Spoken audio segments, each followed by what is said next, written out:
So bienvenidos a todos. Meeting just started. Awesome. Hello everyone, welcome. Bienvenidos a todos. La primera persona que quiero presentarle es a Elizabeth Laura. Hello, everyone. Hola a todos. I will begin in Spanish and then repeat in English. Soy Elizabeth y seré su intérprete de español con la Community Language Cooperative. Quiero agradecer su compromiso con la justicia del lenguaje, lo cual significa que todas las personas tienen el derecho a ser escuchadas y hablar en el idioma de su corazón o en el idioma en el que se sientan más cómodos. Entonces, interpretaré esta reunión del inglés al español simultáneamente. Una vez que termine de hablar, se activará la función de interpretación. En ese momento, elija su idioma preferido en la barra de herramientas en la parte inferior de su pantalla de Zoom, presionando el icono de interpretación. Si nos acompaña desde un dispositivo móvil, haga clic en los 3 puntitos a la derecha de su pantalla que dice More y desde allí podrá elegir su idioma. Si usted es bilingüe en ambos idiomas, no es necesario elegir uno. Al participar en un espacio en el que practicamos un compromiso con la justicia del lenguaje, quiero pedirles a todos hablar más despacio de lo habitual y hacer pausas a menudo para dar tiempo a la interpretación, especialmente si está leyendo una diapositiva. Por favor, haga una pausa antes de continuar. Gracias. Good morning or good afternoon. My name is Elizabeth, and I will be your Spanish interpreter with the Community Language Cooperative. I want to thank you for your commitment to language justice, which means that all people have the right to speak and be heard in the language of their heart or the language that they feel most comfortable in. Therefore, I will be interpreting this meeting simultaneously from English to Spanish. Once I finish speaking, we will turn on the interpretation function. At that time, please choose your preferred language on the toolbar at the bottom of your screen by pressing the interpretation icon. If you are joining us from a mobile device, click the 3 dots to the right of your screen that say More. If you are fully bilingual in both languages, you do not need to select one. As we engage in a space where we practice a commitment to language justice, I'd like to ask everyone to speak slower than usual and pause often to allow time for the interpretation. Especially if you are reading a slide, please pause for a moment before continuing. Thank you. Now, can the host please turn on interpretation? And I will be doing that right now. Awesome. So welcome everyone, bienvenidos a todos. We will start our welcoming, but before we do that, I'm just going to speak in English and Elizabeth is going to translate for me, which is new for me because I'm usually going back and forth. But before we start our presentation, I just wanted to let you guys know to be a little, or ask to be a little patient with me as my co-host is having computer difficulties, Rosanna. So she's going to try her very best to maneuver this meeting co-hosting through her cell phone and provide you with the information that's needed through her cell phone. Okay.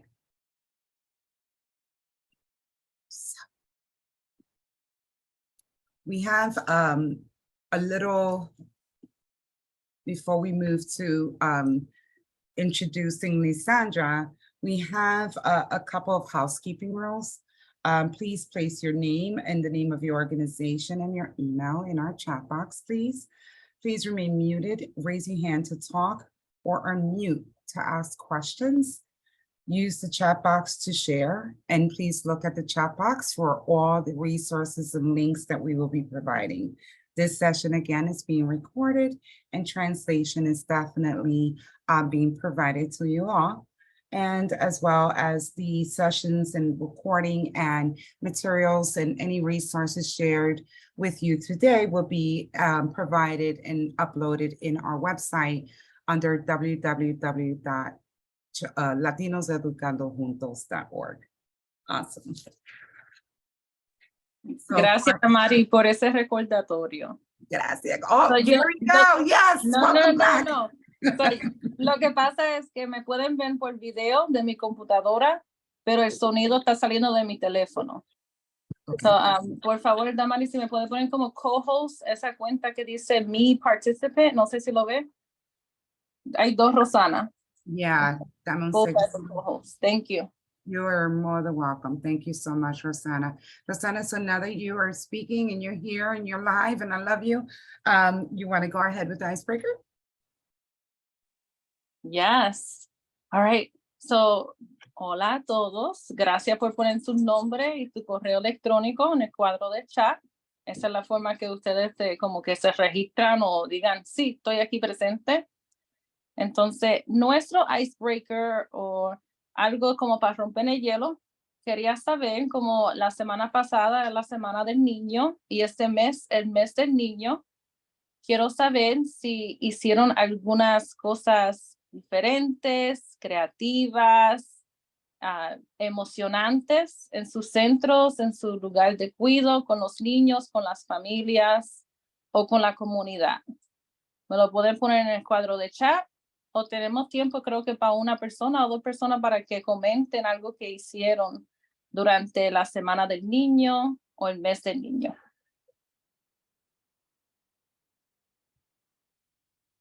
¿Alguien quiera comentar o lo pueden escribir en el chat box? Damaris, sí, allá en Children's Playhouse, ¿hubieron alguna actividades, eventos? Sí, we celebrate the Week of the Young Child, but this year we really focus on multiculturalism through the Week of the Young Child. So everything was that we did in every activity that we provided to the children was definitely inviting the families to be a part of and to really celebrate multiculturalism. So we did the Week of the Young Child with a spin, if that makes sense. So we, of course, we had tasting, Music Monday, and the music selections were really providing different musical instruments and Progress. music in general that that our families celebrate at home. So we were highlighting those things, art and foods and recipes, and definitely we banged it out at the end towards the end of the Week of the Young Child, wrapping that up with all the families involved in participating in activities and in the classrooms. That's the way we celebrate it. Qué bonito, Damaris. Yo sé que esta semana que pasó y esta semana también fui a varios centros donde ellos pudieron invitar a sus legisladores y lo invitaron para que conociera sobre el programa, conocieran sobre el mundo de la edad temprana, de la educación de edad temprana. So, así fue que yo vi algunos centros participar en esa semana del niño.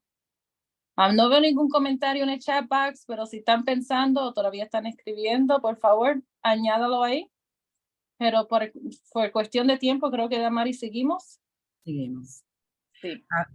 I would love to take this opportunity to introduce Lisandra Chéveres from Shali Prop Daycare, a Latina leader really growing in this organization. She's already been there, but we really want to take this opportunity to give her the floor to share with you her journey and her story. Lisandra. Hola, buenas tardes. Mi nombre es Lisandra. Soy la directora y la dueña de Cholipot Daycare. Tengo el primer daycare está ubicado en el 2910 norte de la 5 Street y el segundo está en el 2403 en Kensington Avenue. Quería hablarles un poquito de cómo nació Cholipot Daycare. En el 2015 empecé en mi casa No era nada planeado, ya que en el 2012 yo llegué de Puerto Rico. Y en Puerto Rico trabajaba como en un hospital en facturación a planes médicos. So, cuando vine aquí a Filadelfia tenía que buscar la manera de cómo echar hacia adelante a mis hijos. Ahí es cuando se me presenta para cuidar 2 niños. Y al principio pues tenía un poquito de dudas porque no sabía nada de trabajar, o sea, sabía cómo cuidar niños, pero no sabía cómo podía trabajar, hacer como un negocio en mi casa de cuidar niños. Podría ir a la próxima. Comencé con 2 niños y cuando vine, cerré los ojos y los volví a abrir como quien dice, ya tenía 6 niños. Nunca promocioné el daycare, ya que no sabía nada. Pero tenía una buena actitud, tenía mis deseos de ayudar a las personas, aunque yo necesitaba también ayuda.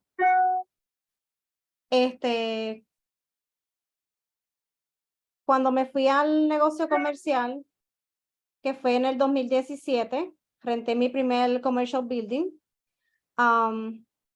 Estuve un tiempo rentando cuando logré comprarlo, que por eso es que ven esa foto ahí, que yo le di a con los maestros, hicimos una llave, no tan pequeña como la ven ahí, y se la entregué a cada niño.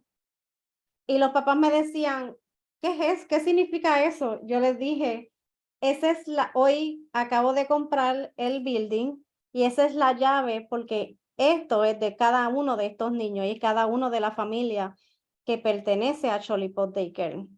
Por eso es que cada uno de los niños tiene su llave para entrar al centro. Empecé como grupo. Aquí estas fotos están viendo cómo yo empecé. Cuando yo me mudé, empecé como grupo, ya que yo no tenía la preparación académica. Ahí fue cuando empecé en el 2018. Comencé a estudiar en Kingston College online, en un programa que era bilingüe. Y en el 2020 logré graduarme con un asociado en Science.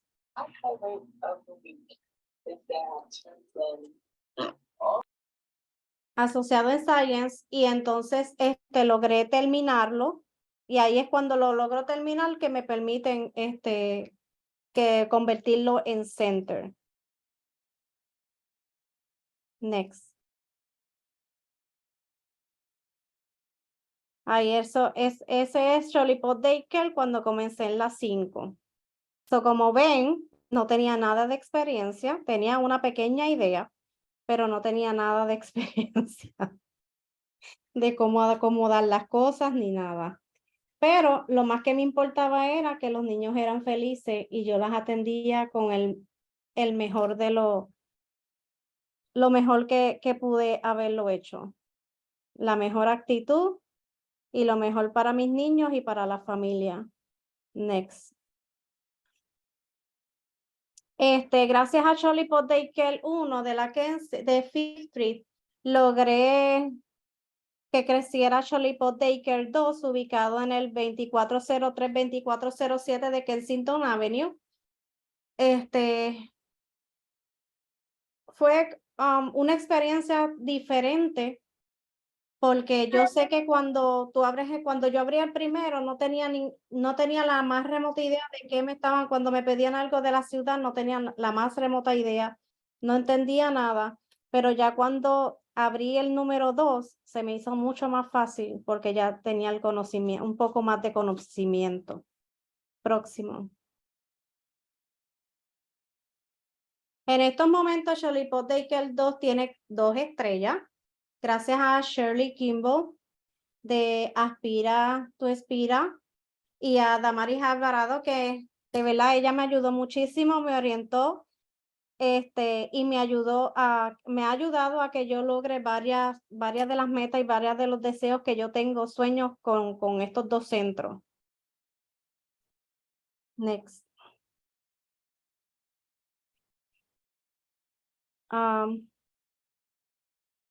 Damari me ayudó también en la aplicación de PSHare PK.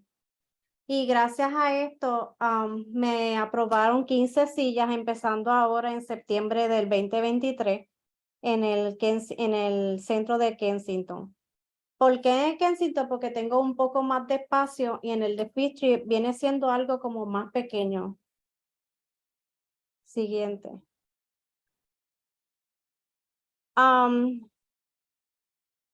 Gracias a First Up, a Rosana Mato, a Jasmine Auguste, Free Library, yo he logrado conectar con diferentes organizaciones, ya que en el 2021 comencé con un Back to School, donde Jolipot les regala a todos los niños de la comunidad bultos y útiles escolares completamente gratis. Ese día yo cierro a las 5 y regalamos mantecado, pongo bouncy house, helados, Poco Machine, e incluso tengo personas que recortan a los niños completamente gratis. Y cada año pues se han seguido uniendo personas por medio de las conexiones. Next. Soy la directora, como les mencioné antes, y la dueña, pero para esto me he tenido que preparar y pienso que todavía me hace falta mucho más. Pero ahora en mayo del 2023, por fin ya obtengo mi bachelor degree en Science and Childhood Education. So que esa es otra meta más de muchas de las que puedo tener. Next.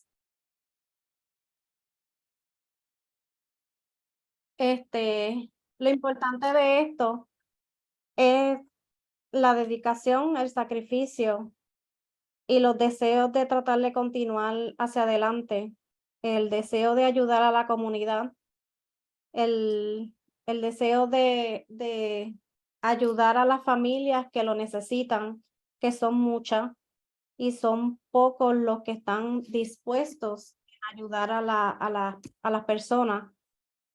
Y para eso estoy, para ayudar a mis niños y a la comunidad. Y como decimos, latinos somos más. Sería todo. Wow, gracias, Lisandra. Ha logrado muchísimas cosas y te felicito por todas las cosas y todas las metas que tú has podido hacer in this journey. I'm going to go back to English. I'm sorry, Elizabeth, for going back and forth in English. I'm going to stick to one language, I promise. Pero I want to congratulate you for all the hard work that you've done for providing high quality programming into your centers and for the families that you're serving and your communities as well. You worked really hard. It was a complete pleasure working with you because everything that I was like, well, let's try this. You had it done by the next day. And I was like, okay, she's ready for the next step. So it was fun. It was fun, and we learned together. So you also taught me as well. So I am so extremely proud of you. I can't wait to see your next steps. I know you're moving up to star 3 and 4. Yes, try 4. Or 4, sorry, my mistake. What Lisandra didn't mention is that she's in the process now also working on her 5th Street location, moving it up to a star 4 from a 2 to a 4, and that's huge. So congratulations for everything. Does anyone have any questions for Lisandra? Or any comments or anything you would like to say?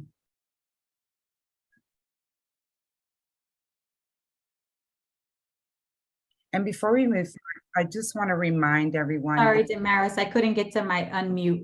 Oh, no, that's fine. Go ahead. Hi. Let me put my camera on. I'm sorry, I'm like a shadow.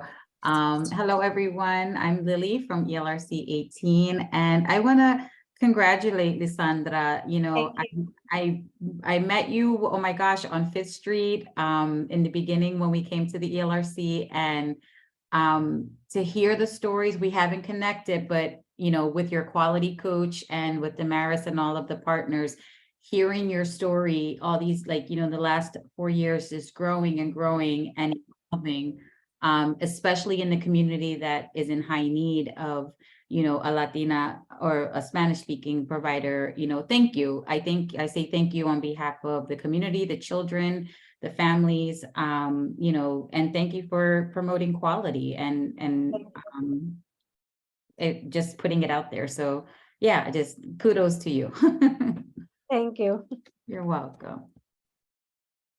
Does anyone else have any questions or any comments for Sandra? And I know some folks are just coming in or probably came in after Elizabeth, Lara from the language interpretation. So we do have interpretation available. You can use the globe icon and select your language through there. So tenemos interpretación disponible. Abajo ustedes pueden darle clic al globo y a selectar su lenguaje. Damari, Yeah. rapidito, sé que compartí el enlace para que entren a la reunión con varias personas. Si ellos pueden mirar su nombre y cambiar su nombre con el nombre de ellos, porque están entrando con el nombre mío, no quiero que te confunda. Ah, yes, please. Si entraron con el nombre de Rosana, por favor, cambien su nombre. Okay. And do you want to tell them how to change the name? Sí, ellos pueden ir a la lista de participantes desde su teléfono o en la computadora. Pueden ir a la lista de participantes y oprimen donde está su nombre o el nombre mío arriba. Y debe decir renombrar o rename para que puedan cambiar su nombre. Perfect. Thank you, Yes. Ana. Thank you so much. Okay, so we're going to move forward. Lisandra? Sí, ahora vamos a presentar al señor Sean Perkins. Él es el Chief of Early Childhood Education de Office of Children and Family. Sean. Gracias. Hola, mi nombre es Sean Perkins y soy Chief de Early Childhood Education por la ciudad de Filadelfia. Gracias a Latinos Educando Juntos por invitarme. El inglés es mi idioma más cómodo. Tengo 2 años de escuela secundaria español que no fueron excelentes. Ahora hablaré en inglés para compartir mi presentación sobre pre-K en Filadelfia y hacer una pausa para la translation. Thank you also for offering the dual language opportunities, in particular Damaris for inviting and making this space available.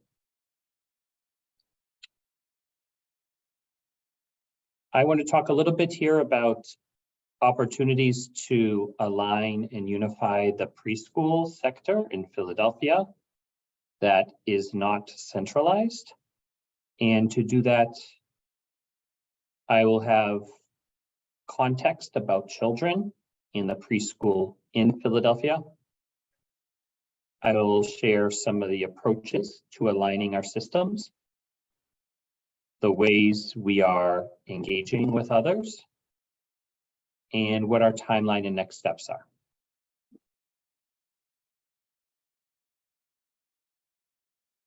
Go next slide.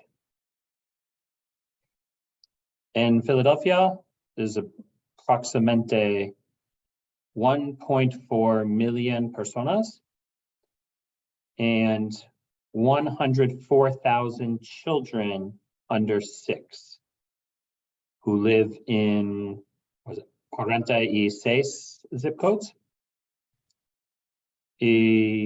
approximately media or 50% of children who are under 5 live in 11 zip codes.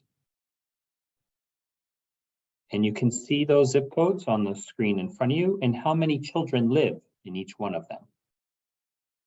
In 19120, there is more than 6,000 children, and 19124, more than 6,000 children. Those are outliers. Go to the next slide. You see for 3 and 4-year-olds for preschool, for the 3 and 4-year-olds, we have approximately 18,000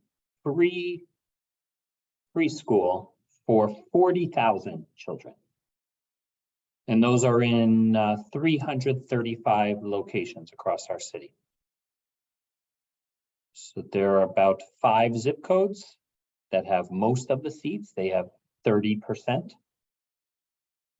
And that in these zip codes, we have anywhere between 10 and 1,300 seats.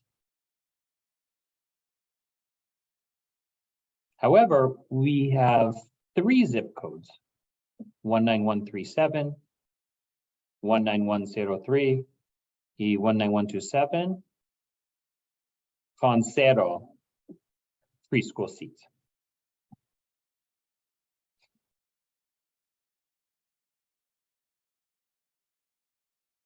You can go to the next slide. So if you see how many seats we have not enough for families in Philadelphia, we have 16 zip codes with 10 children for every free seat. We have 3 zip codes that have 20 children for every seat. And I want to make sure to mention 19127, 19137, and 19103, because they have no seats. The ratio or percent is more exaggerated. But you can see that called out.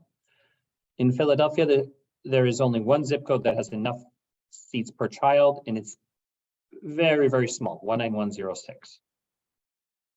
But largely, we do not have enough seats that are available for families across Philadelphia.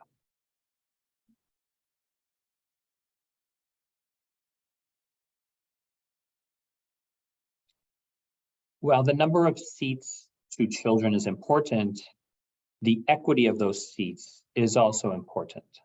We look at in Philadelphia where there are not enough seats, but also where are there not enough seats for families in poverty and seats that are high quality for families in poverty, and enough seats that are high quality for families with other considerations like recently immigrated, housing insecure, teenage mothers, high blood lead levels. So we look at these risk factors to determine what are our priority zip codes in Philadelphia that you can see here.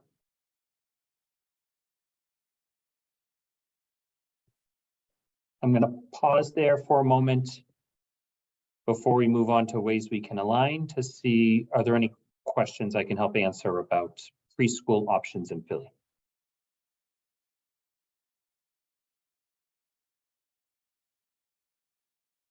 Damaris, how am I doing? I believe you're doing great. Okay. So make sure I'm pausing. Si hay alguna pregunta, sea algo que Sean le ha escrito, ha dicho adentro de su presentación, pueden ponerlo en vía de chat. Perfect. We have a questions page as well, so maybe perhaps we can continue. Perfect. Thank you. Okay. Gracias.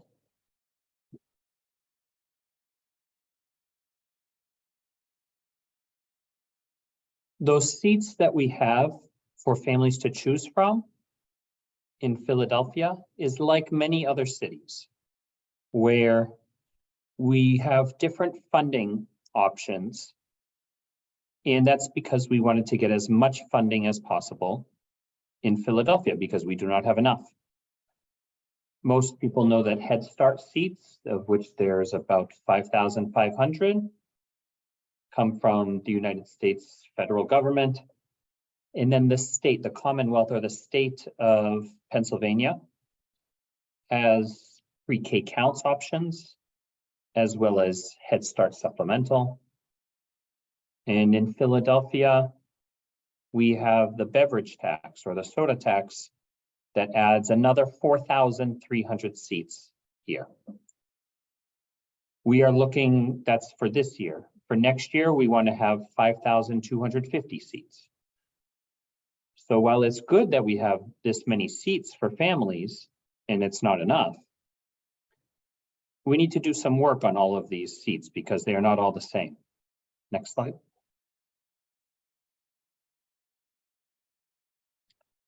If you look at the different types of sites, you are either taking one of those funding streams, pre-K counts, PHL pre-K, or Head Start, or you blend those together. And you see here how many of those 335 free sites that are available, they are either blending it all together, and that can be complicated, or you are just focusing on one of those funding streams. Next slide. So a group of administrators and city departments are looking at aligning those pieces, the Head Start, the pre-K counts, the PHL pre-K. The next slide.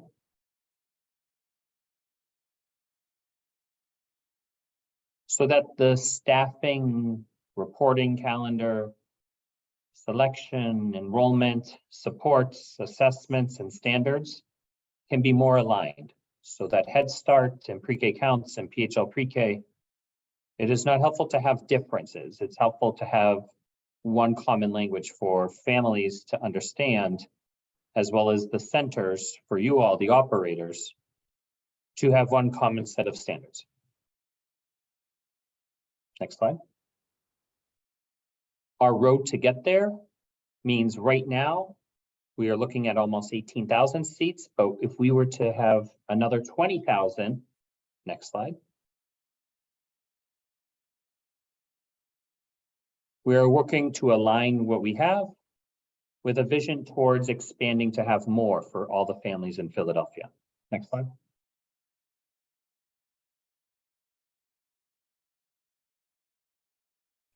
So hopefully you saw that we went from different colors of funding to now different shades of blue with an eye and a vision towards having enough for all families.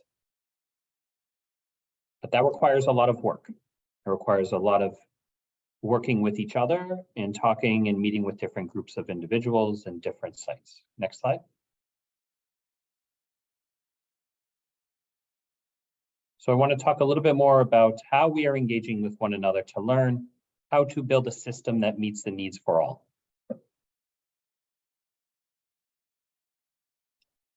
Right now, between the city of Philadelphia, the school district, Ocdel, and other system administrators, like I see Jackie here from First Up, our friends at PHMC, our friends at ELRC 18, friends at the Reinvestment Fund and Children First, many others I haven't mentioned. We have said that our key stakeholders include you, the center directors. Our key stakeholders are also the teachers and staff to make sure that we are informed by their experiences with children. The family unit, like who are the caregivers and the parents and the guardians, as well as the other city departments. And that our principles include, we want to get as much voice as possible, while also considering not every provider or not every family can come to every meeting, so we have to meet where you are. That we are compensating for that time and energy that people dedicate towards giving this feedback. That we create a safe and open space for participants to engage openly and honestly. and to share all our materials ahead of time to allow people time to understand and read over what we are discussing.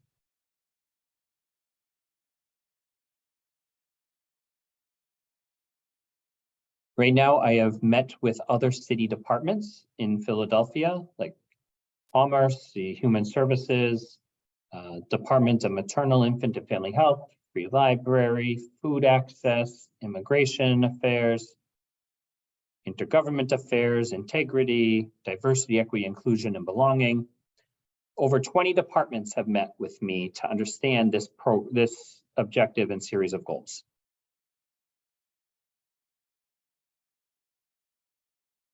What we heard from them is that we need to look more at what is the access and the sites that are available for the centers to expand or to open up in. We also need to highlight the workforce needs, that we have not enough teachers, not enough staff, not enough supports for all of them. The compensation are high priority items, as well as the services, like the benefits, the behavioral health needs, the trauma supports, and how those get allocated out.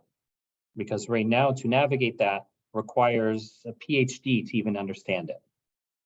I only have a master's degree, so even I have a difficulty understanding it all myself, honestly.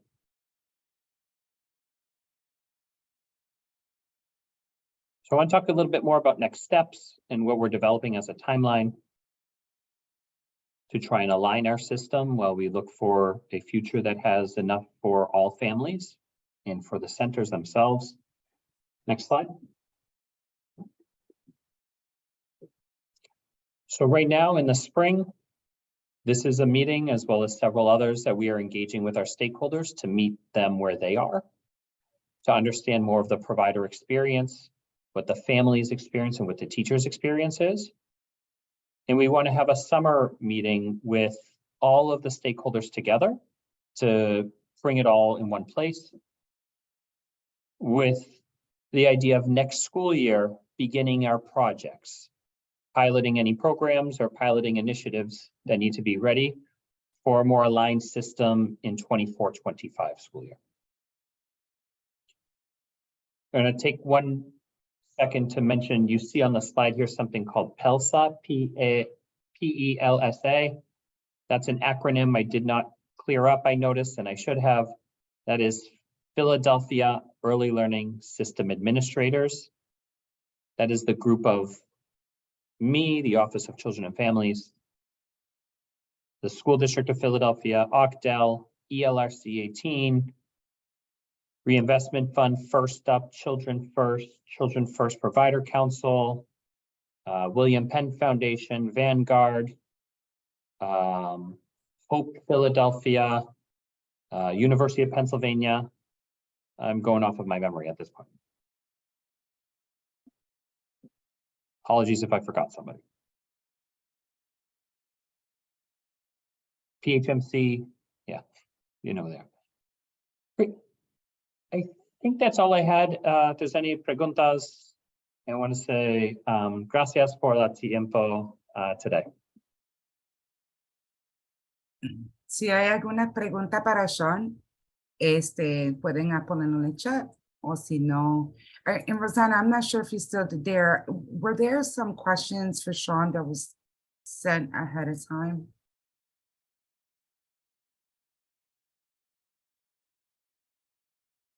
We might have lost Rosanna again. Okay. No, I don't see any questions from participants. Nothing came in. So Sean, I have a question. And of course I always have questions. How would the Hispanic community, as we know, there's many providers that are family, childcare, or small group, and they're small center based. And so therefore they hire within the community, and a lot of their teachers do not have good English speaking skills, right? And as these providers are supporting these teachers to prepare to either, prepare for the 2023 school year PHL pre-K program if they receive slots, or prepare to get prepared to get access to the application process for the next following year to become a PHL pre-K provider, how would PHL pre-K support that growth? How would they support those teachers with professional development so that way they're meeting, the requirements for the PHL pre-K programming? Yep.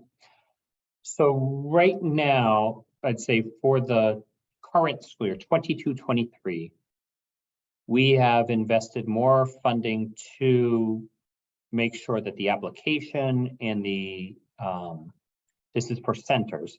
This year, we built in additional supports for centers to have the application available in Spanish, as well as have translation and interpretation opportunities for those applications. That is not enough. That is not enough. That is not enough. We acknowledge that and are working to ask City Council for more funding for next year to develop exactly what you're recommending, Damaris, which is for the teachers and the services happening inside the center to have additional Spanish speaking support, whether it's curriculum or teacher development. So that is a budget ask we are in the middle of right now during this season to make sure that our non-native English speakers are receiving supports in their native language as well.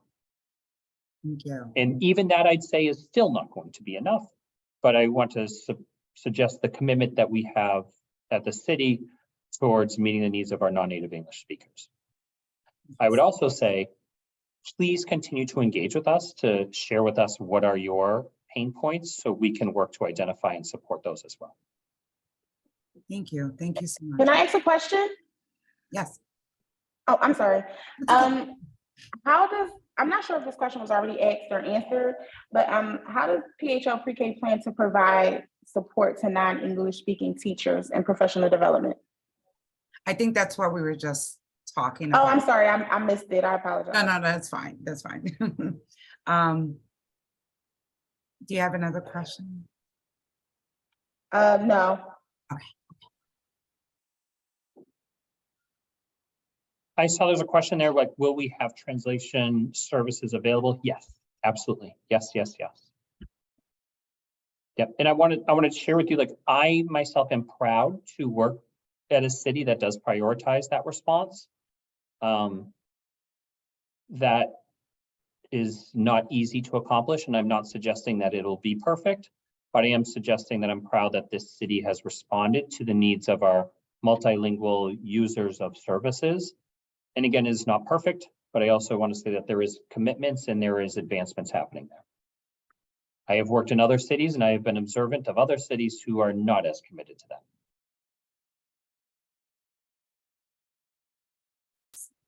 Any other questions? Oop, I just saw a bunch come in at the same time. Oh, they're coming to the chat. I can't follow Yeah. the chat and everything else. Sometimes. Rosanna, do you have can you repeat the chat questions? Yeah, so in the chat, Sean, you'll see a few people just saying thank you, and we're glad that the city is modifying what they have to meet the needs of the participants. And the last comment there from my colleague Jackie is a unified pre-K system sounds like it would be beneficial to programs and families. I'm interested in learning more as this model evolves. Provider input will be vital to the success of this transformational change. Thank you, Jackie, for adding that. Yeah, thank you, Jackie. Hopefully I showed to you like our engagement strategies and the principles and values we have. And if there are comments, questions, suggestions, that is the tour I'm on right now to gather that feedback. I hope it captures what people uphold as principles, as well as some good next steps. More is needed. We want to make sure we build something that is reflective of the needs of those who are empowered to be responsible for children every day. And that's the center directors, the teachers, the staff, and the family unit itself.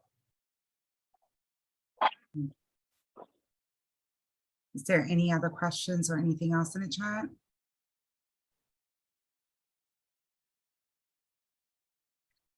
Thank you for your time. I'm going to listen now to the rest of this, and I hope everyone gets to enjoy the beautiful weather in Philadelphia, because who knows how long that will last. Thank you so much, Sean. Thank you. We appreciate you. All right. let's talk a little bit about advocacy, our favorite conversation, our favorite subject here, because it's important to have our voices heard. And we want to share with you guys what's happening and bring to the table Governor Shapiro's budget address. So there was a proposed $30 million for pre-K and $66 million for childcare. Pre-K money will go into rate increases, not additional slots. So it's very important for us to know that.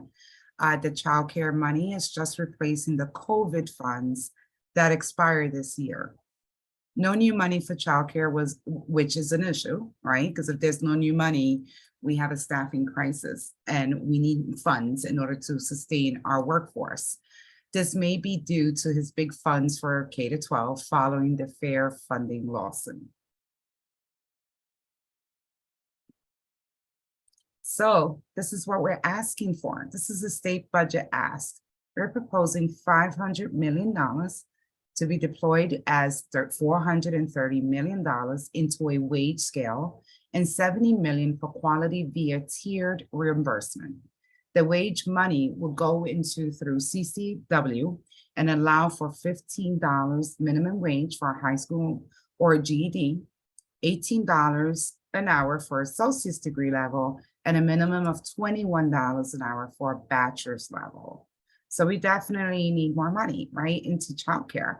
And we will be able to actually pay our workforce an equitable salary range. And it's not even nearly enough what we deserve, but definitely these monies would definitely help us sustain our workforce.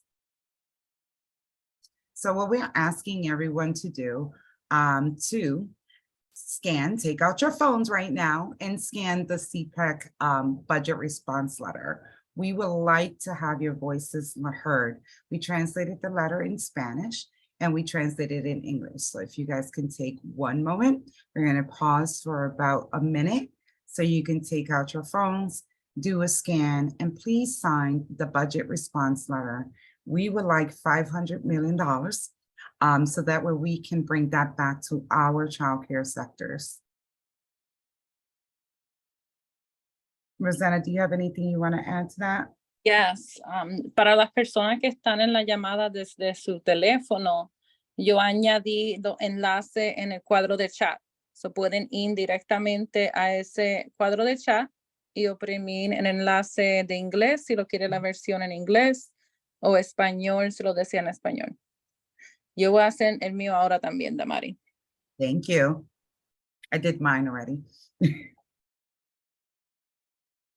So si pueden, you can also share this with your teachers, share them with your families, in your centers, and anyone that's invested in early childcare or early childhood education.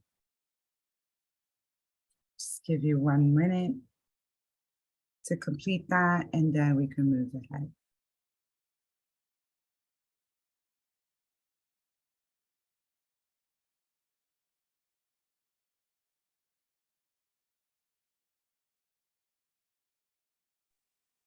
Wow, fue bien rápido, Damaris. Ya acabo de entrar en el mío. Lo puse en el cuadro de chat, como que ya completé eso. Las personas que sí lo completan ahora mismo, por favor, escriben en el cuadro de chat que ya lo hicieron, terminé, para saber si algunas personas ya lo han hecho. Gracias, Lisandra. Veo que ya lo completaste. ¿Alguna otra persona?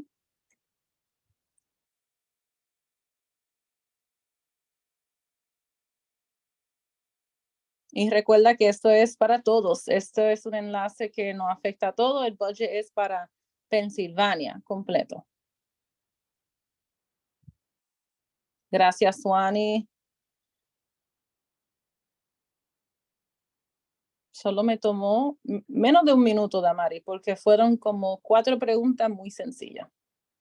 Yeah, it was made for a very easy response. And I'm just excited that it's both available in both English and Spanish.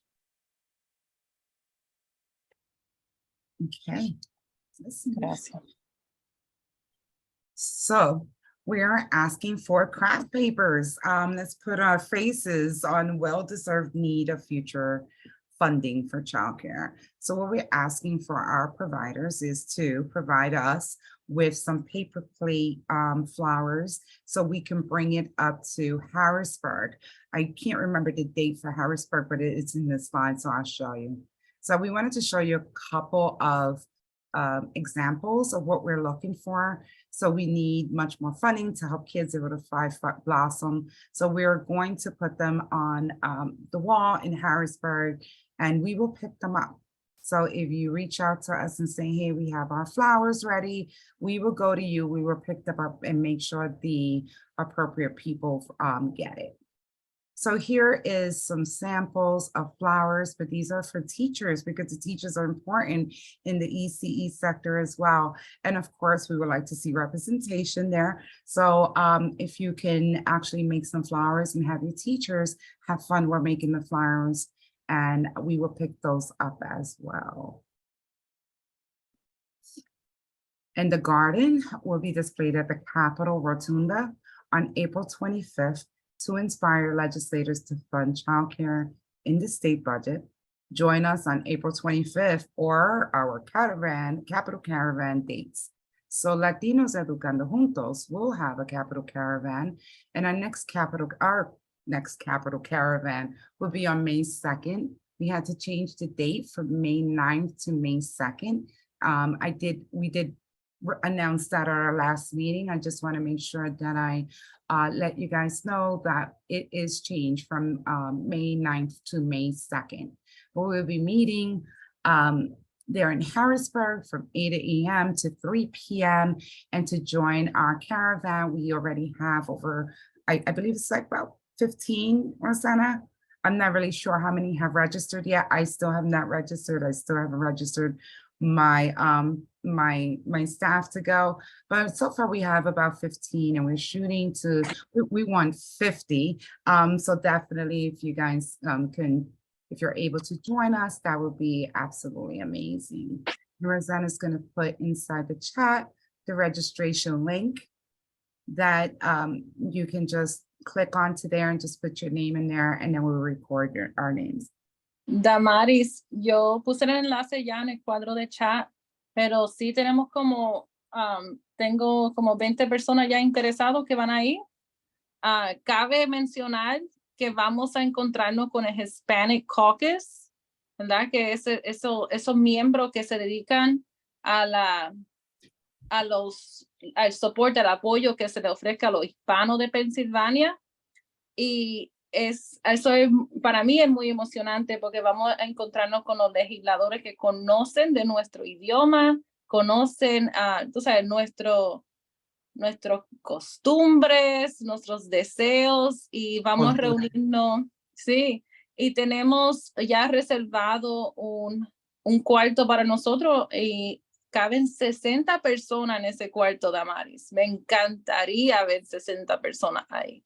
That would be great. Por favor, usen ese enlace. Ya yo veo que Lisandra y Suani se apuntaron para ir.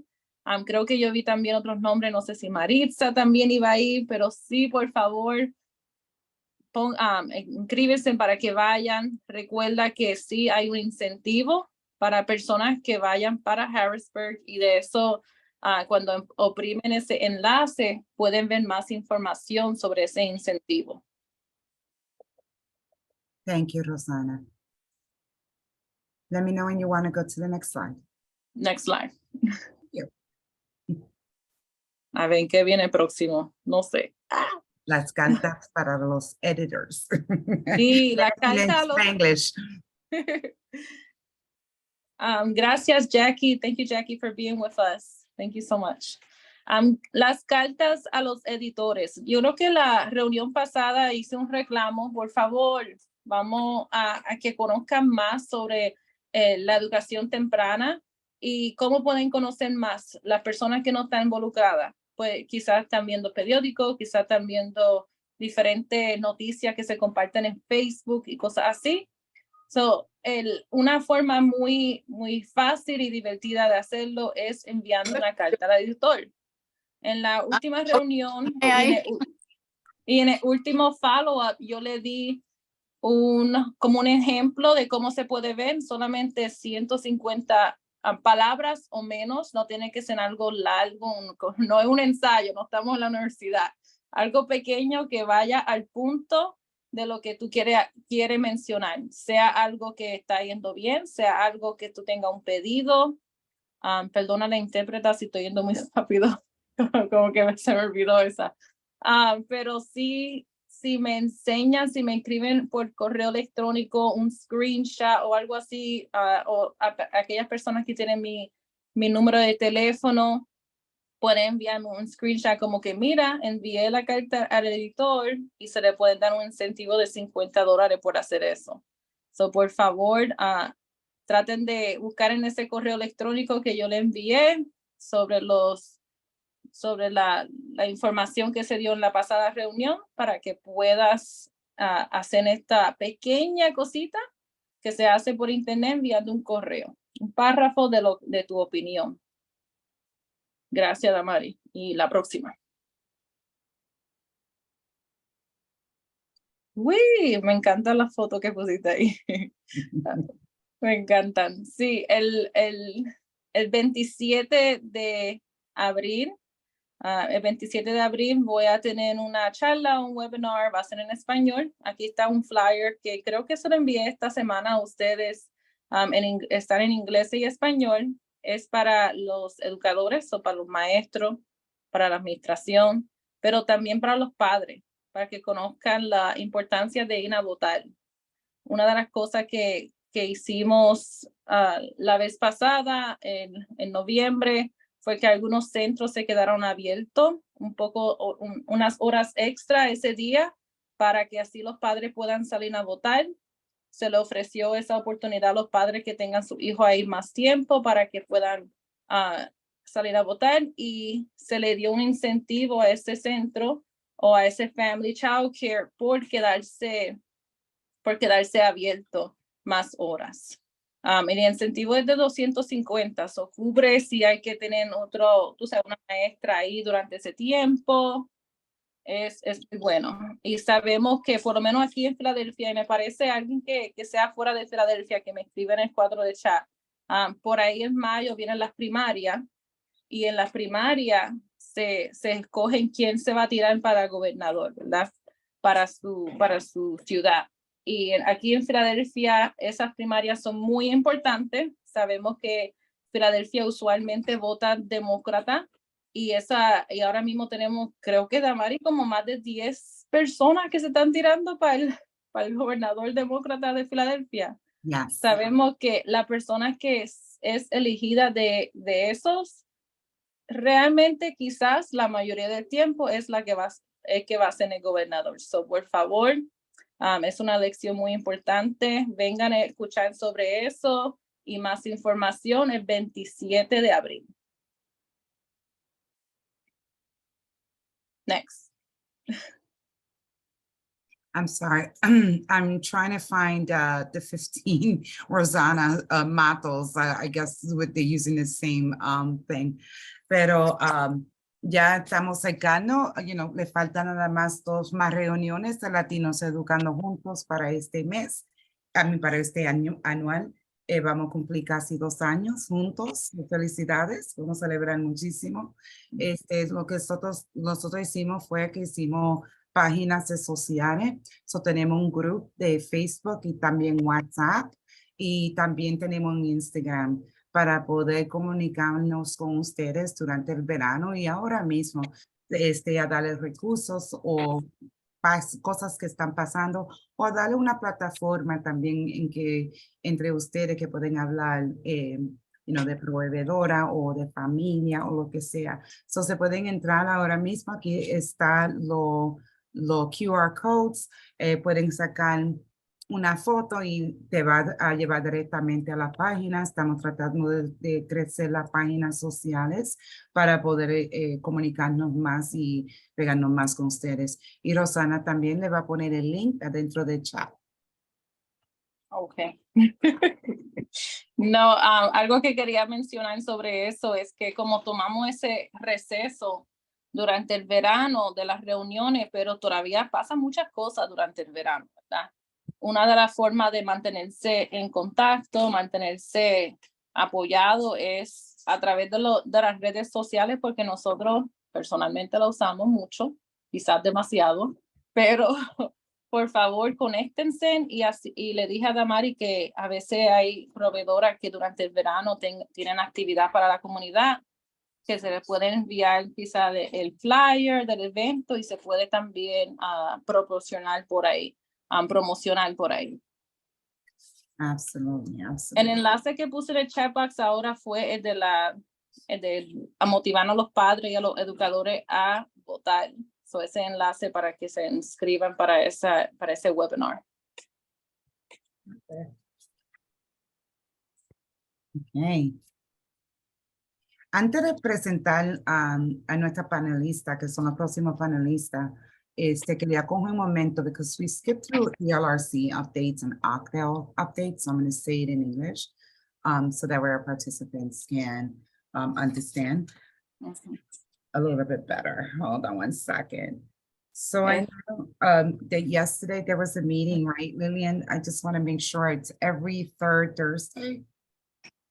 Wait, you said third and I forgot my own meeting. Wait.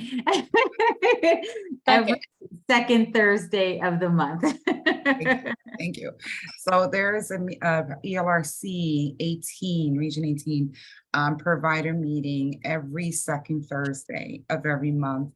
And Lillian, I'm not sure if you have like registration or how would they be able to register, but please feel free to add that in the chat box. You know, like a registration, just in case folks here are not, you know, attending those meetings, they have the opportunity to get all the updates from ELRCs because you guys do some fabulous work up there. And I want to make sure that they're connected to everything that's happening at the ELRCs. There were some updates yesterday. So you try to connect to those because we try not to share updates here if they're already doing it, just not to do, you know, double the work. Duplicate service. Yeah, duplicate services. But definitely, you know, some things I do want to highlight is the private pay rates. You have to update those, right? And if you have not done that, something that is affecting a lot of the directors is that now there's no more directors PQAS, and that's an OCDEL update, not really an ELRC. But how is that affecting your program? If you were a director that was a PQAS, you know, approved director, and you were able to give, you know, observation training to your Spanish, to your Spanish speaking staff, and provide them the PQAS hours for that, how is that affecting you right now? Are these trainings or professional development required through OCDEL? Are they going to be provided in Spanish? I do know that they're going to be provided in English to supplement, you know, that take over, like, or whatever the wording is, you know, the PQAS director series. But if you are a Hispanic provider like I am, I would train my directors, I would train my teachers coming in that didn't speak Spanish, you know, in the observation, the training, whatever it was. And I was able to do that underneath my director's PQAS. But now that it's not there, they are asking folks, you can get your regular PQAS, just to give you guys that heads up. So we also wanted to kind of get a feel of how many folks were interested in completing a PQAS module, because we would be very happy to help facilitate with a trained PQAS, you know, instructor that would be able to help you complete, or maybe do like a learning circle on PQAS, not director's PQAS, regular, you know, instructor PQAS. With that being said, there is a requirement for that. So, you know, if you go into the PA keys and look up PQAS, you would be able to see what is required for you to go ahead and do that next step. I believe you have to have a minimum of a bachelor's degree level, but I'm not sure what the updates were, if there were any more updates on that. So I just wanted to take a minute to pause just to talk a little bit about that. And again, if those directors, PQAS is something that's going to be affecting you personally because they're not going to be there, you don't have a bachelor's degree yet, you're working on it, but you still need to communicate with your staff. You need to train your staff, right? How would that be done and still receive the credit? Then I invite you to definitely send us an email and lift your voices, right? Because all of these policy changes and regulations are happening, and we're not at the table to say, hey, if you do this, this is how it's going to affect my program, right? And this is how it's going to, it's a barrier, right? Because we don't have a lot of access to Hispanic, equals trainers out there. So how do we train our people? Definitely, I invite you guys to send us an email with that information. Lillian, I'm sorry, I know I don't want to put you out there, but are there any other updates that are really, really crucial that besides the Appendix C1 and all that stuff that they can get from you? But I want to make sure I didn't miss anything. I'm not sure if Lillian's still there. Nope, I am. I'm sorry. I got a little bit interrupted with something else. Sorry, it was me. I put you in a spot. I'm sorry, I should have done. No, it's okay. I like the spotlight.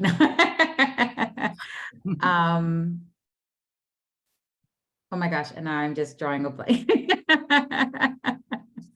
I'm sorry. I'm gonna get it together. That's okay. That's okay. So if you do remember something important, you can either, put it in the chat or. Yeah, and that was pretty much like the rates were, it was more around reminders yesterday, and we had some special guests, and that's what it is. I was trying to pull the link so that I can put it in the chat box. I'll put my email again, but I'll put my email and the link we have, and Gladys's email. They can reach out to myself or Gladys, who is our other Spanish speaking coach. And we send out like an invitation to the providers. Just to be clear though, it is a Philly region meeting. We do discuss everything in for our Philadelphia providers. So just not to mislead those from other counties and things. Ours is specific to Philadelphia. And we do welcome all of our Spanish speaking providers. It is for groups, centers, families. And yes, you get your updates, some information. It does grow across partners, but that's a good thing because then you're getting reminded and you realize how important these things are. If we're all talking about it, it's important. So yeah, I am trying to pull that information so that I can put it in here for you. Thank you so much, Lillian. Thank you. And Yeah. for those of you, because we do have a lot of invitees that actually join our meetings that are not in Philadelphia. So we are Pennsylvania wide. And this is being recorded. So they also know that if they couldn't make it today, they'll probably link on to the recording. But I just want to invite you as well. If you do not have these types of meetings in your local regions, ELRCs, then I also invite you to send an email to us at info@Latinos Educando Juntos.org, and just let us know that, and we'll be more than happy to reach out to your ELRC region and see if they don't have the capacity to have these type of meetings there, then maybe they would be more than willing to come here on our meetings on a monthly basis and share those updates, and we can do the translation for that. So the goal is definitely to remove those barriers. Hey, so we are running a little early, so I'm just going to stop here. Rosanna, did you have anything you wanted to add to that? Solamente quería añadir que me parece que Lily me confirma, me parece que Gladys envía un correo como de follow-up con la información que se ofreció, se habló, y que los proveedores que por favor just verifiquen su correo y esperen ese follow-up si no pudieron asistir. ¿Eso es correcto, Lily? Yes. Okay, thank you. Y los proveedores que son fuera de Filadelfia, que están aquí con nosotros, que sabemos que somos muchos, yo he conectado con el ELRC de esas regiones y sí, ellos me dicen, Damari, que tienen sus reuniones con proveedores. Creo que hay una llamada, una de las coaches ya se llama Erika y se reúne con los proveedores en su mercado a veces y de habla hispana. So, me encanta que están buscando alternativas y formas de hacer estas reuniones con los participantes hispanos. Pero sí, saben mi correo electrónico, por favor de usarlo si quieren, tú sabes, decirme sí que hay una reunión, viene próximo para que a otros proveedores puedan conocer sobre eso. Y Damari, me diste una muy buena idea a invitar, tú sabes, esas regiones a estas reuniones. Me parece que sí lo he invitado. So, gracias, Damari. No problem, no problem.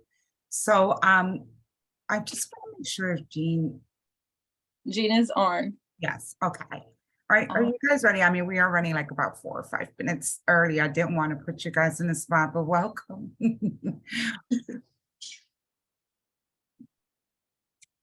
Okay, oh, yes, I just want to make sure. So, Rosanna, you want to go ahead and introduce the next guest? Yes. Okay. Esta siguiente información, escuchen todos porque le va a afectar a todos aquí en Pensilvania. Es una buena información muy provechosa. Tenemos, and I know I've been saying her name incorrect the whole time. It's not Jean, I think it's Jeanne, I think. I did the same thing, is it really? Yeah, Jeanne, right? you're right. Awesome. Jeanne es de la oficina, en su proyecto, su oficina está dentro de PAKs, pero es de el Infant Early Childhood Mental Health. So, en la reunión pasada hablamos sobre comportamientos desafiantes y hablamos sobre estrategias y una de las cosas que hablamos en el breakout rooms era conseguir más apoyo fuera de los centros para que eso no sea, ese esfuerzo y esa carga no sea para los maestros de nosotros, pero que tengamos apoyo fuera del salón. Y buscamos y encontramos a Jeanne y ella está aquí. No sé, Jeanne, are you with someone else on the line as well, Jeanne? Damaris, do you have to put them as a co-host so they can present, or will they be okay? I'm going to share, I can share my PowerPoint, and then Clara Uhalde, who's our consultant in this Southeast region, will actually present, but I'll do this. Okay, Yes. so tenemos a Jeanne y tenemos a Clara. Clara va a presentar en español. Hola, Clara. Y tenemos a Jeanne que va a presentar su pantalla para que podamos ver esa información. Para las personas que están en su teléfono o si están en la computadora y ve algo muy interesante, tira foto, dale un screenshot, pero sabe que esta información también se le envía en un correo de vuelta. So, presten atención a todo, está muy buena información y Clara y Jeanne tienen ahora el piso. Before we start, can I just remind folks that we do have interpretation services available. If you just go to the globe icon on the bottom of your screen, you can select your language. So I just want to make sure that folks know that there's language interpretation available. Thank you. Okay. Hola a todos, muchas gracias por tenernos. Estoy muy contenta de estar acá. Mi nombre es Clara Uhalde. Soy consultora para el programa de Pensilvania de IECMH, es Infant and Early Childhood Mental Health Consultation. Y también estoy con Ginny, como ya la presentaron, que ella es la supervisora y también consultora del Southeast Region. Okay. Es la primera vez que hago esta presentación en español, así que estoy muy contenta de ello, pero si aparece un poco de Spanglish o algunas palabras en inglés que no comprenden, por favor, avísenme. Okay, Ginny, la otra. Bueno, nuestro programa cuenta con es parte de PAKs y cuenta con el apoyo de OCTEL desde el 2006. ¿Okay? El equipo de consulta tiene su base regional en todo el Commonwealth de Pensilvania y tenemos equipos en todo Pensilvania para atender y apoyar a los programas de cuidados de niños, de todos los programas que participen en Keystone Stars. Es un programa gratuito. para hacer aquellos centros que participen en Keystone Stars, para niños de 0 a 5 años, y también aquellas aulas que participan en Pre-K Counts. Nuestro programa tiene 3 objetivos, y escuchando ahí a Rosana hablando de lo que habían hablado en la presentación anterior, creo que este programa les va a venir muy bien, así que estoy contenta que nos hayan llamado para que lo conozcan. Nuestros objetivos son ayudar a los maestros y a las familias a crear confianza y saber cómo apoyar el desarrollo socioemocional de los niños pequeños, reducir las prácticas de suspensión y expulsión de los niños de los daycares y conectar a las familias y a los maestros con los recursos de la comunidad que puedan servirles. ¿Okay? Ginny? I'm so sorry, Clara, I don't mean to interrupt. I just wanna, I know you guys came in afterwards, but I wanna say, if you can slow down just a little bit, because our translator won't be able to capture everything. Oh, sure. If you could Okay. just pause between, so that way she'll be able to capture everything accordingly, so nobody misses anything out. I'm so sorry. I Sure. should have said that. I'm sorry. All right, thank you. Okay. If you need me to repeat anything, just let me know. Okay. I think we're good. I think Yeah, we're good? Oh, okay, good. Para empezar, quería ver si podían contestar estas preguntas en el chat para darme una idea, a ver si alguna vez, entonces sería, si pone el número 1, es que nunca escucharon del programa. Si pone el número 2, es que escucharon del programa, pero nunca lo utilizaron. Y si pone el número 3, es que escucharon y han utilizado el programa. Así podemos tener una idea de a ver. Y yo no puedo ver ahora el chat. Ahí está, ahora lo estoy viendo. Ok. 1, 1, 2. Hay algunos 2. Ok. Ok. Entonces la mayoría o no lo utilizó o conoce, pero nadie lo utilizó. Algunos lo conocen, pero no lo han utilizado. Así que, bueno, espero que esto les ayude para los que no lo conocen, a que ahora estén familiarizados. Y si lo conocían, pero nunca nos llamaron, y si tienen porque tenían dudas o no sabían cómo hacerlo o no estaban seguros, espero que este sea un lugar para que puedan hacer esas preguntas y los podamos ayudar. ¿Ok? ¿Ok, Ginny? Siguiente. Okay. Lo primero que quiero centrarme un poco es el nombre, porque a veces cuando pensamos en salud mental, la gente lo asocia con un diagnóstico o con algo negativo, ¿ok? Pero nosotros lo llamamos salud mental porque la idea es que hablamos de una buena salud mental, ¿ok? Hablamos en realidad de lo que es el bienestar mental. Para nosotros, la salud mental y el bienestar forman parte del bienestar general de los niños. Si estamos pensando en un desarrollo sano de los niños, tiene que estar incluido el desarrollo socioemocional, ¿ok? Lo que pensamos cuando hablamos de socioemocional, lo que estamos hablando es, uno, de la capacidad de los niños de formar relaciones interpersonales estrechas y seguras. Otra cosa es, vamos a ver, la capacidad de experimentar y regular y expresar emociones. ¿Qué variedad de emociones son capaces de expresar y experimentar? Y cuando experimentan una emoción fuerte como el enojo, la tristeza, el miedo, ¿cómo son capaces de regularse? ¿Cómo se pueden recuperar? ¿Okay? Y el otro punto importante es cómo son los niños capaces de explorar el ambiente en el que viven, ¿okay? Y cómo aprenden, cómo exploran. ¿Okay? Es explorar el entorno y aprender en el contexto de las expectativas familiares, comunitarias y culturales de los niños de 0 a 5. ¿Okay?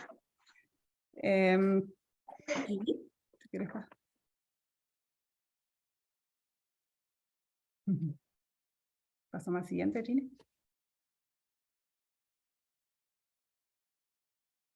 Ahí está. Bueno, ¿cómo funciona nuestro programa? Lo más importante para que entiendan, que quede claro, es que somos diferentes a intervención temprana o behavioral health, ¿ok?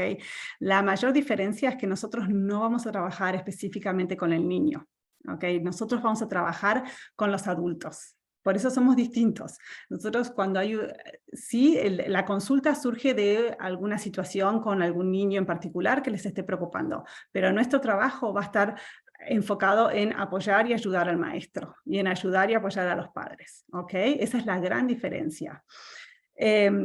Vamos a dar recursos, información sobre el desarrollo socioemocional, vamos a ayudar a los maestros, directores y familias a poner en práctica las estrategias del plan de acción que hagamos.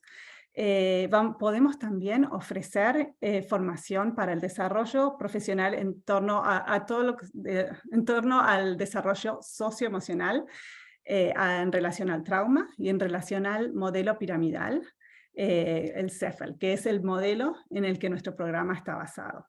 ¿Okay? Entonces vamos más allá de cómo manejar un comportamiento desafiante.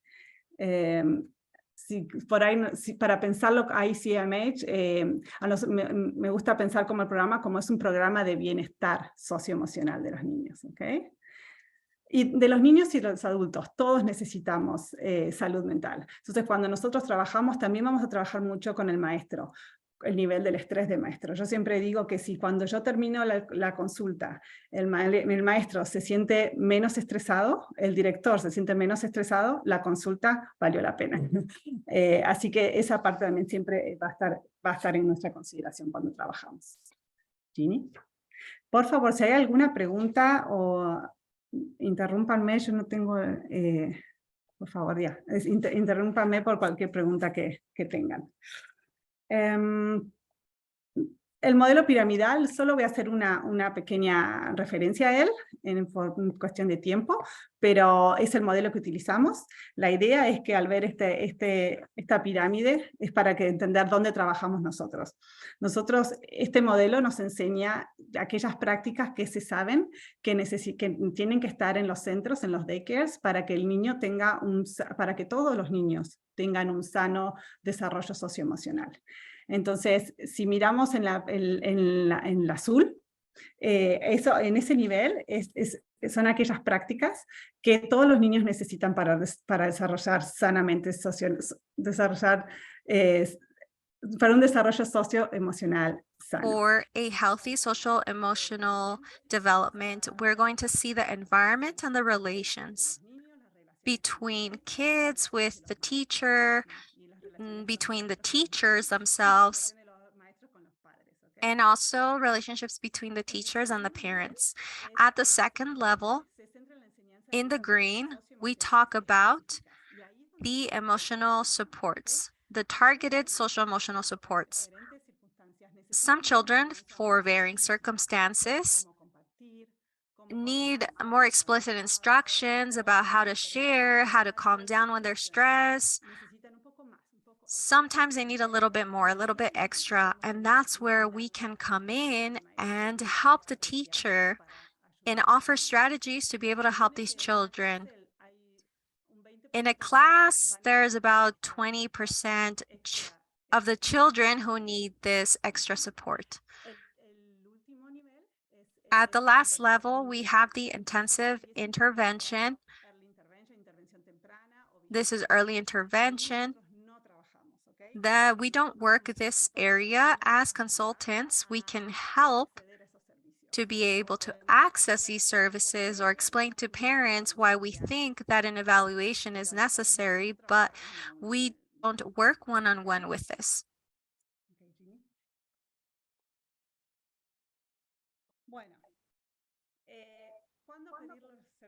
So when to ask for these services? If you are worried about the social emotional development or the behavior of a small child who is enrolled at a daycare,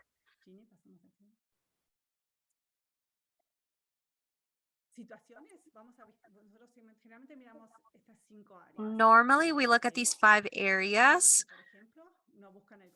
For example, children who don't look for support of the adults, they have maybe issues with attachment. Then we also look at self-regulation, maybe being very irritable or have very little control of their impulses, or very small abilities to be able to face their emotions and the stress. maybe they go through a tantrum or aggression. Another area is communication. Maybe children who have limited communication or no communication, even no verbal communication, and have a lack of linguistic abilities appropriate for their age. And since they don't know how to ask for a toy, for example, they go and just take it away and then have a tantrum. Or if they're angry, they might hit because they don't know how to express that emotion. And aggression, well, any child who has a physical contact that is intentional with others, like hitting, kicking, biting, pinching, and just children who have difficulties also interacting, difficulty playing, sharing, taking turns, and have little interest in exploring their senses. So, well, in general, all children have difficulty sharing, but this is a more extreme case. And also for children who don't interact and don't explore.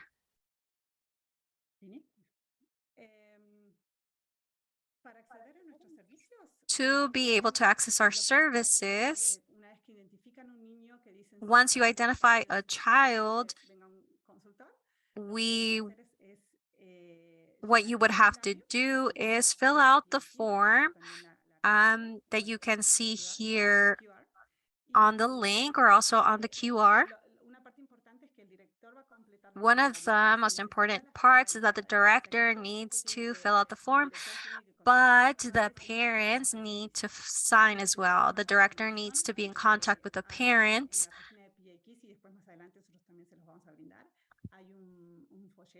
We also have a flyer that explains this service so that the parents can better understand and, to be able to see if they're open and receptive to this service. Once the form has been completed, we have to send it to this link that we have here and this email.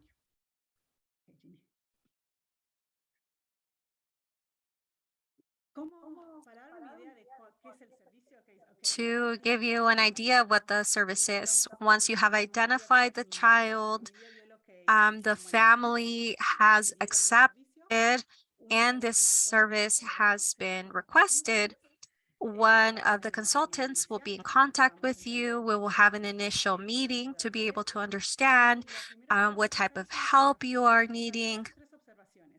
We're going to give 2 or 3 observations in 3 to 4 hours observing to be able to figure out what's happening. We're not going to interact with the children or the teachers. After the observation, the consultant is going to meet with the teacher, and that's where the collaboration starts. The questions, how did you feel at certain times? What did you try? What would you like to try? What are your difficulties that you're experiencing? To be able to understand how we can help you, and together we can figure out how to help you and that child. Also, the consultant is going to meet with the parents to be able to understand their needs. And we're going to ask the teachers to complete the form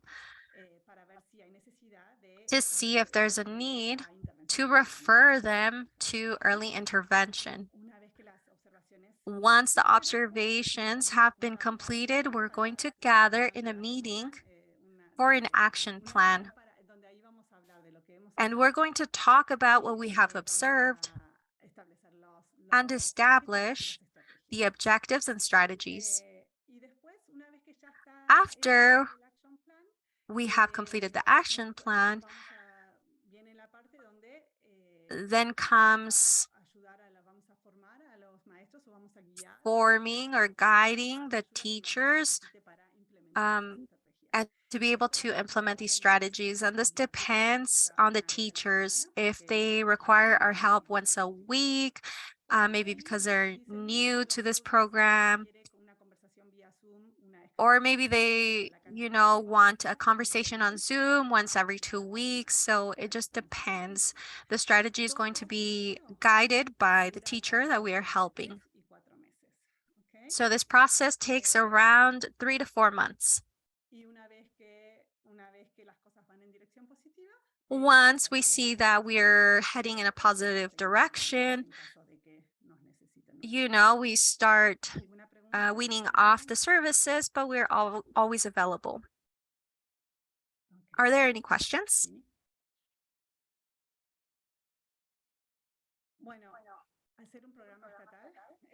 I have a question, and I would love to see if this is this is an example of how people would access this service or consultation. Sorry, I forgot to turn on my camera.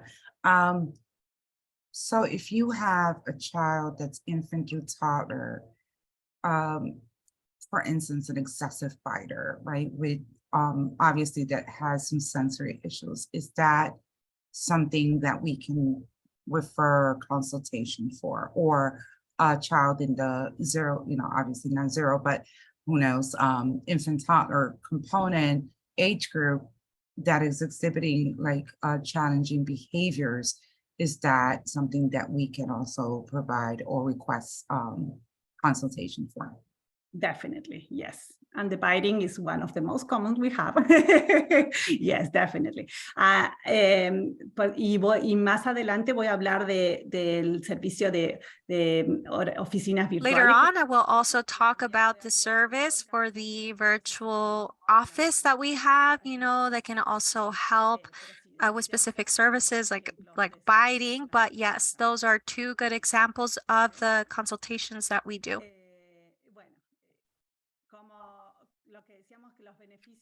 As we were saying, the benefits of this program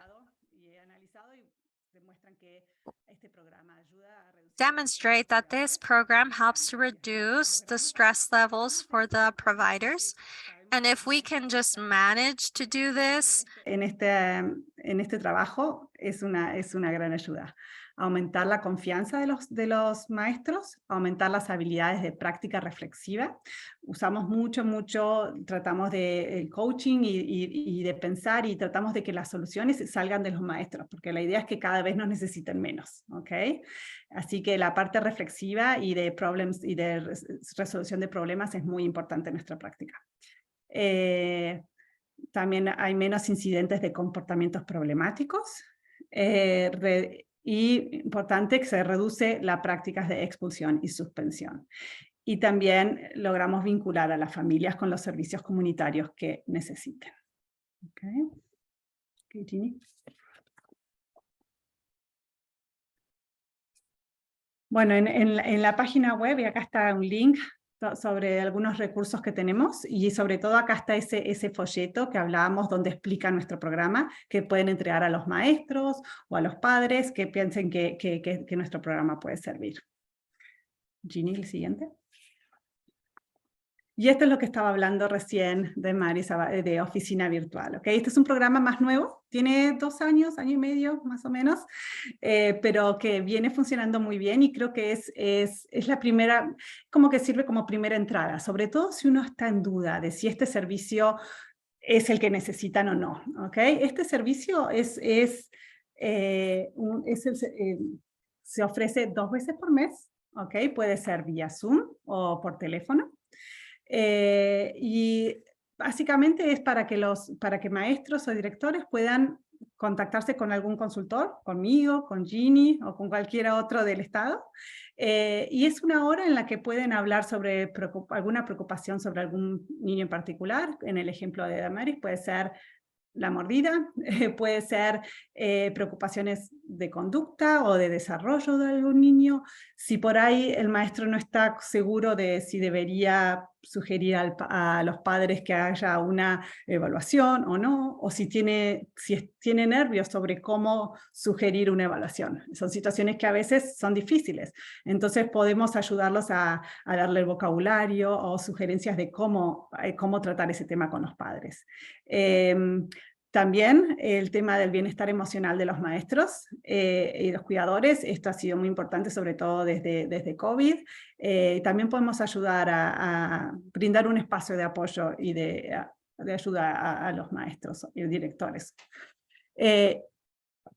Y para algo que que usan mucho en la oficina virtual también, es en los casos en los que quisiesen abrir la consulta con nosotros, pero por ahí no están seguros o cómo presentárselos a los padres, o intentan pero los padres no saben, entonces podemos ayudarlo también con ese tema.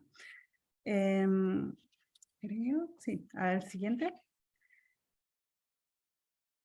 The next one, sorry. I said it in Spanish. Y así como está el horario de oficina para maestros y directores, también lo tenemos para familias. Y esto también es un recurso que pueden ustedes ofrecer a sus familias con las que trabajan. Entonces, así como decimos, si por ejemplo tienen un niño que les gustaría abrir este servicio y los padres no conocen el servicio, tienen miedo o no están seguros de esto, pueden anotarse y hacer esta hora de llamado con nosotros vía Zoom o por teléfono, y así pueden hacer las preguntas que necesiten, sacarse los miedos o las dudas que tengan. También para esas ocasiones en las que tenemos niños que en la escuela no tienen ningún problema de conducta, pero los padres hablan con los padres y dicen, no, pero en mi casa ya hay muchos problemas de conducta en la casa. Los padres tienen muchos problemas con los niños, pero en la escuela por ahí no, pero en la casa sí. Entonces, esto es algo que ustedes como maestros le pueden ofrecer a los padres, porque entonces hemos tenido conversaciones con padres sobre cómo ayudarlos a las rutinas, o la rutina de la mañana para salir a la escuela, sobre todo niños que por ahí tienen dificultad de separarse con los padres. Esa es una de las consultas muy comunes que tenemos en estos llamados.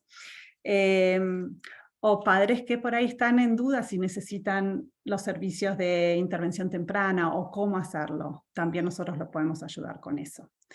Y esto es igual que el de los maestros, es 2 veces al mes, y se anotan en el link que está en este folleto. ¿Okay? Y bueno, ese es nuestro programa, una rápida revisión, y acá está nuestra información, la de Jean y la mía, pero bueno, por supuesto ahora estamos abiertos a preguntas. La verdad que cuanto más puedan conocer, y esto de tener una comunidad española, latina acá, que hable español y que pueda acceder a estos servicios, porque creo que no es muy conocido nuestros servicios en esta comunidad, así que ojalá puedan empezar a usarnos más seguido.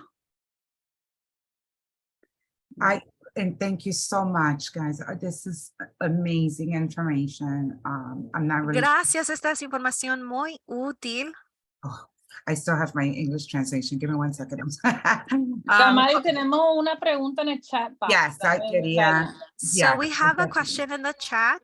Ustedes proveen entrenamientos en español para Do las you maestras. provide training in Algunos entrenamientos, sí, definitivamente, de acuerdo, el CEFEL, ese lo podemos hacer, entrenamientos sobre traumas, algunos entrenamientos sí tenemos, sobre problemas de conducta, sí, algunos entrenamientos podemos ofrecer. Do you have a list that we can share with them? Is that like listed somewhere? ¿Tienes una lista de esas capacitaciones en español? But I can go ahead and create it.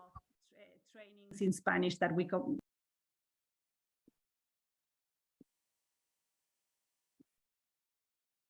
And we can get that for, yeah. What's the best way to share something like that? Should we send it to you? Yeah, that's not a problem. I'll put the general email here.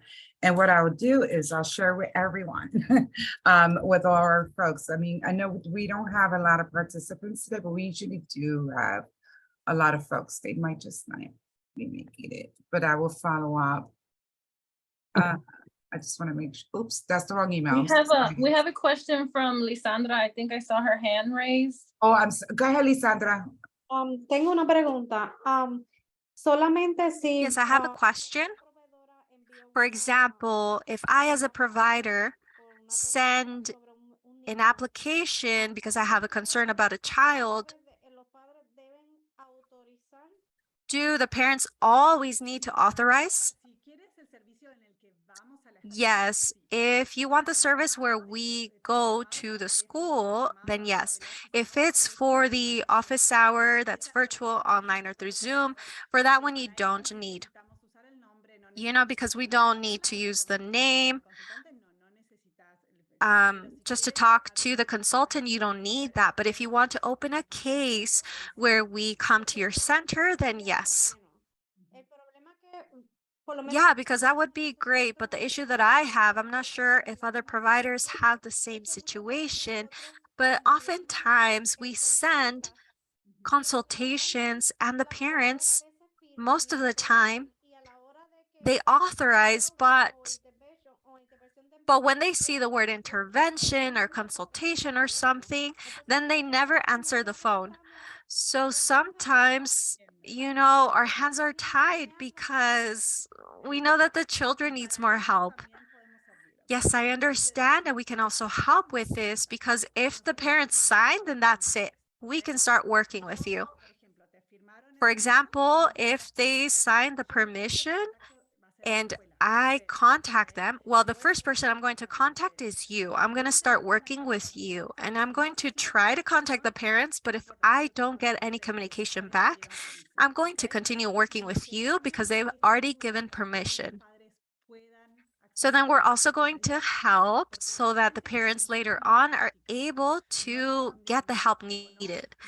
We don't offer a diagnostic. We don't treat the children. It's like a previous step that we take. You know, sometimes like evaluations scare parents. So this is like a first step. Thank you. Yes, thank you. Do we have any more questions? I have a question. I have a quick question. I know that you have services for children who are school aged, for that are older. En un centro de estrellas como para que reciben out of school time o algo así, o es para también niños que están en un charter school o algo así. Solo, Son niños que van a un aftercare, a un centro de, sí. okay, school age, ¿y eso hasta qué edad? Jimmy, up to what age is school age? I would say elementary. Diana, ¿a qué edad? Sí, definitivamente en la primaria. No sé la edad exacta. Through 5th grade at this, I mean, if there was an older child, definitely reach out and we could tell you whether that is a good fit. But definitely kids who are in the aftercare and summer camp programs but it does need to be through an early learning program that is licensed through the through DHS. Thank you. So so that's the who the service is available to. And we currently it's sort of done in a virtual consultation format. So I think if someone wanted school age consultation that was in Spanish language, we would probably have a partnership between, or we have one school age consultant so far, and she could partner with a Spanish speaking colleague, like maybe Clara, or there's a few other consultants who are Spanish speaking across the state, depending on where folks are. So school age consultation is all virtual at this point, because we only have one person for the whole state, but we're working on it. But it is definitely, if you think that would be helpful, definitely reach out and we will figure out how to make that available for Spanish language speakers. Awesome. Thank you. And I think we have another hand raised, Maritza. Maritza, ¿quiere decir su pregunta? Sí, buenas tardes. Yes, good afternoon. My question is also, los niños que yo tengo son school age y estamos confrontándonos con muchas situaciones y los papás no están consiguiendo ni cita para los niños. Entonces sería de gran ayuda que nos dieran información porque hay mucha necesidad en esa área. Okay. Sí, bueno, sí, para pedir la ayuda sería el mismo proceso, tendrían que pedir con esos formularios y tendríamos de vuelta, la ayuda sería virtual, ¿ok? Sería como sería ese office hour, pero más seguido, pero como en este momento solo hay una consultora, pero bueno, definitivamente, y si me puedes contactar a mí y podemos ahí hablar cuáles serían las posibilidades, ¿sí? Awesome. Muchas gracias. Thank you so much. Thank you so much for joining us. Muchas and providing this gracias. information. Muchas gracias por la información. I also have a question, and I guess the last question would be, will these slides be shared so we can share them with our participants afterward? Yes, that's fine. And what I did was I went in each slide and kind of like went into your QR codes and uploaded like all the resources so we can have them available for everyone as well. So That's thank good. you again. Thank you a million times for joining us, coming into our platform and sharing your amazing resources with our community. And I know for a fact that I'm going to be calling you because I wasn't aware of a lot of what was said today. So there was brand new things to me. So I'm pretty sure a lot of providers are feeling the same way. So Yeah. I'm glad. And the more they can know about our service better, so we can reach more people. thank you. Thank you. So really quickly, we're just going to share the resources with everyone, then we can close out our April 2023 provider meeting. Next thing is First Up Conference. Rosanna, you want to share or you want to say something about First Up Conference? Sí, la conferencia de First Up sería el 29. Yes, this conference will be on April 29th. Registration is now open. We have webinars and we are offering it in Spanish as well, so that if that's your need, you're able to go in. You can go in English or in Spanish. There are 18 different sessions you can choose from.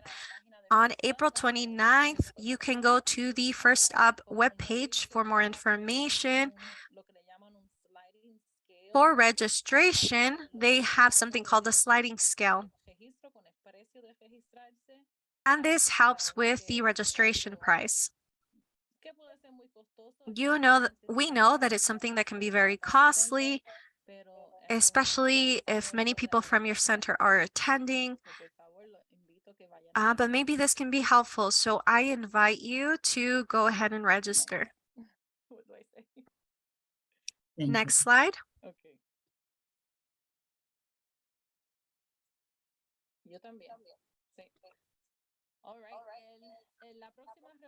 Okay, so for the next meeting, we are meeting up on May 12th. So please go ahead and register. But also we have a seminar, celebration, everything on June 17th. It will be at the Esperanza College. It will be a complete day with many opportunities, resources, professional development, so many things. Damaris and I are planning for a successful event, and I hope that many of you are able to join us. It's free. You're going to receive PQual's hours. The only thing I'm not going to have available is Mark Anthony, but we're going to have everything else available. So please go ahead and register. I think that we have limited spots. Is that correct, Damaris? Yes, we do have a lot of vendors as well. So a couple of vendors would be the WIC office, Hume, Elwin. We invite our early childhood. I believe you guys are coming too. We have the B Project that's going to be there, Lakeshore, and a lot of more vendors as well. That's going to have tables there to really, provide you with as many resources as possible. towards we're gonna have meals, obviously, so we'll have a light breakfast and we'll have a lunch. So everything will be included for the day. It is a full day, 9 to 3, where there's a planning session built into the seminario towards the end, and we were gonna plan for, what's missing in our field and what's needed in our field, so we can bring back some reporting and actual data to our stakeholders. So I really hope that you guys join us. It's really our first in person. And this is for Pennsylvania wide. So I just want to make sure that, for our folks that are not in Philadelphia, we invite you to attend too. If you can join us, go ahead and come down. It is on a Saturday. So I'm really excited. We do have special guest speakers. Is Dr. Essence Presley, and she's going to be with Samantha Rodriguez, and they're going to be talking about challenging behaviors in early intervention as well. So we have some really great things planned out for you. So I hope to see everyone there.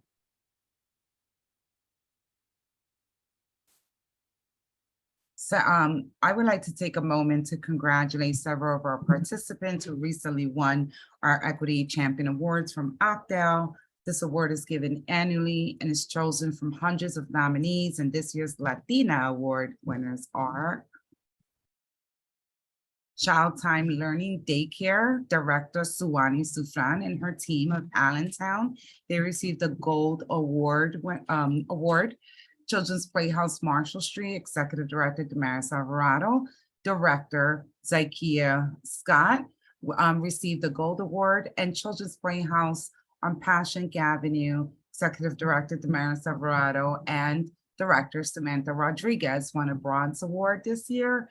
Shali Pop Daycare 2, Kensington Avenue, Director Lisandra Javeres and her team won a Bronze Award, and Rosanna Matos, Early Learning Program Specialist at First Stop, received a Gold Award. I want to take this moment to really congratulate everyone representing the Latino community, or these Latino leaders here winning these awards. It's really a great accomplishment. So kudos to you guys.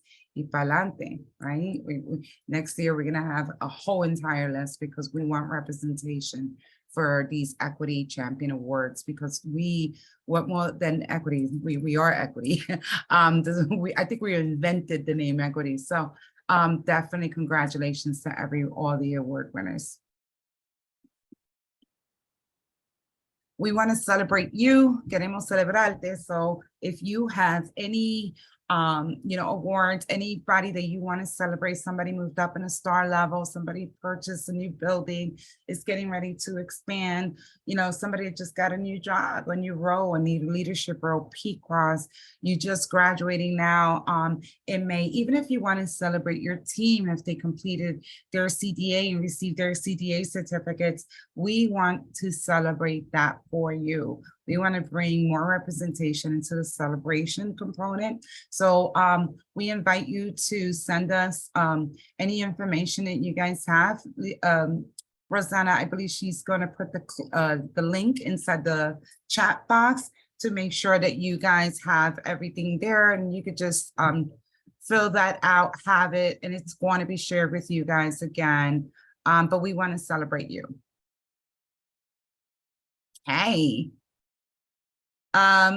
Again, this is donating to Latinos Educando Juntos. Just want to remind everyone that we are nonprofit organizations, really fighting really hard because we are a new nonprofit. Sometimes we have to create our own seat at the table. So consider donating. We're collecting for childcare providers to create this series in financial and business literacy series. It's going to be delivered in Spanish by trained professions coming in the fall. So we're going to do a whole entire series. We're working on that to finalize that component. And we would like to provide scholarships to people to be able to come and strengthen their business practices. So you can make the donation here or visiting latinoseducandojuntos.org and hit the donate button. So with that being said, Rosanna, if you can put the link, the survey link into the chat, I want to thank everyone. If you could take a moment, 1 minute to kind of complete the link in the chat, I want to thank all of our presenters that joined today, sharing amazing things that are happening.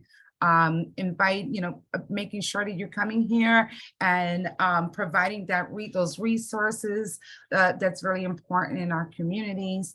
Rosanna, I love you all the time. I love everybody that's in here. Thank you so much for your support. So if you could take a moment to complete the survey, and that ends our meeting for today. Their survey is really important because this is the first time we're doing Spanish translation, like with a live translator. Just wanted to see how it worked. We're using this as a pilot and really thinking about putting this into all of our meetings for next year. So your voice is important and helps us improve. So thank you. Rosanna, any closing thoughts, words?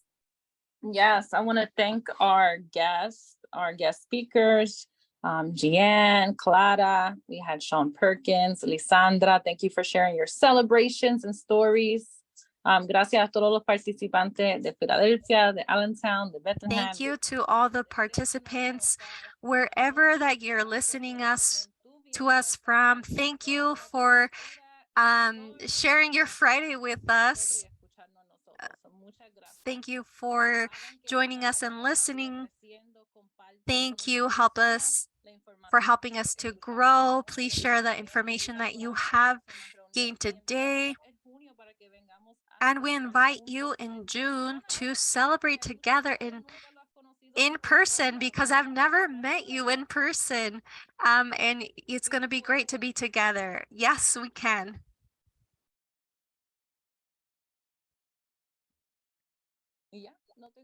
Well, that's it. I don't have anything else to say. Another question or comment from somebody in this call? So if they could at least complete the survey. I'm going to stop recording.